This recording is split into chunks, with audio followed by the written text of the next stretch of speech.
Hi folks, Phil Schmidt here. Just about to trim up this batter bowl. This is one of the examples I think I videotaped, so I recorded, videotaped, man. Sound old. Anyway, it's a taller form. Yeah, so let's get started. Just trying to gauge where the bottom is.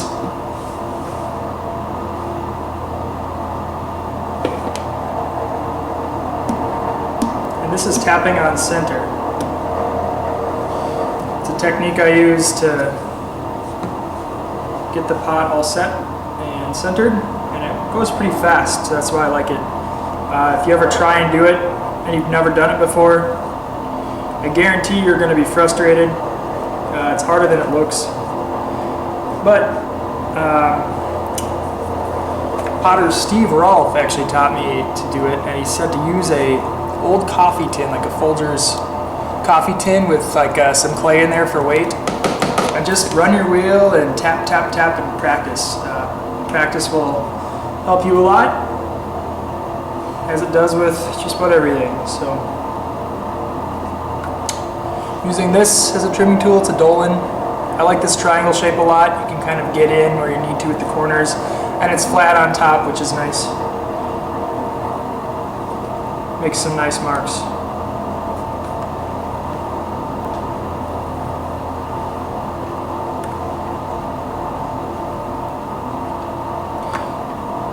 So I'm just kind of sketching out the width of the foot rim right now.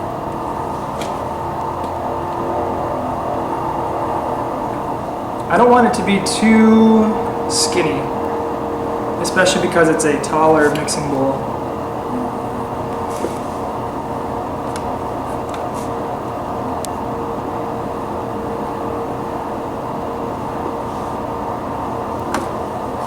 I always make sure to get a good look at the pots on the inside so you can kind of mirror what's going on the outside. I actually didn't really get a good look at this one, which was stupid.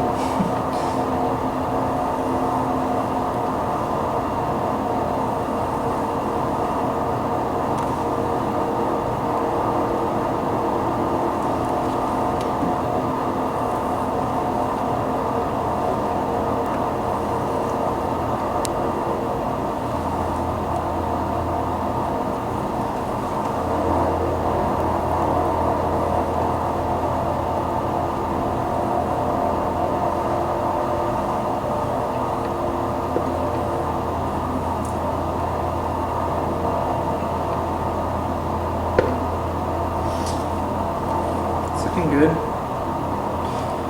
bet you I can go a little bit deeper.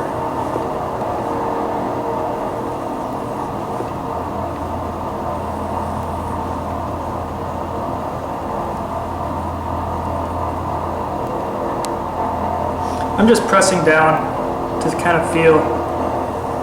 I trim with really wet clay, really soft leather hard.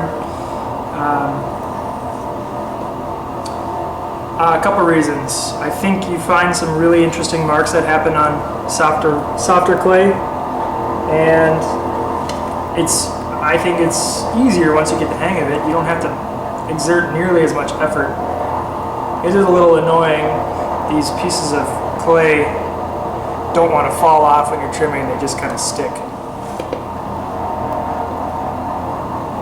a better idea of what I'm doing.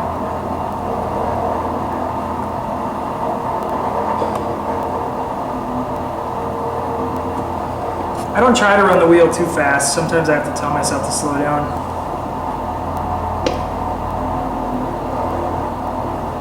In the back of my head though, I also have this in mind of I have to load this onto YouTube later. The shorter the video, the easier it is, so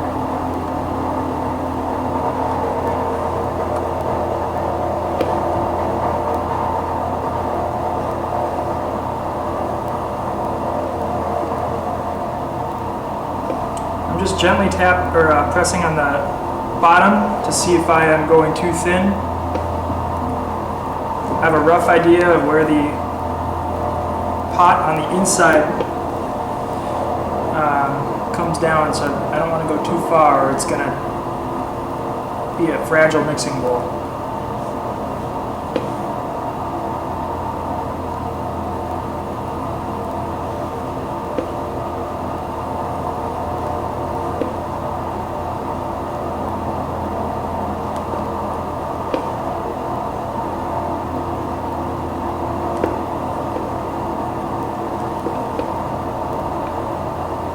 Finish it off, I tend to do this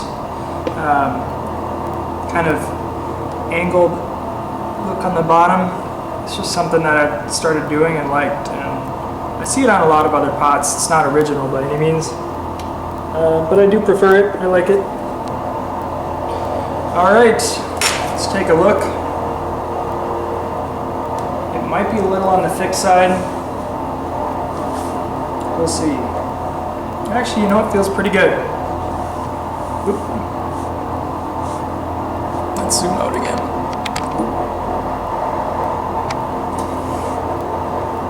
Nice mixing bowl. I use this for eggs, especially in the morning. But also pancake batters and for smaller portions. This isn't really for much more than 2 or 3 people. So, alright, well, thanks for watching. Hope you learned something.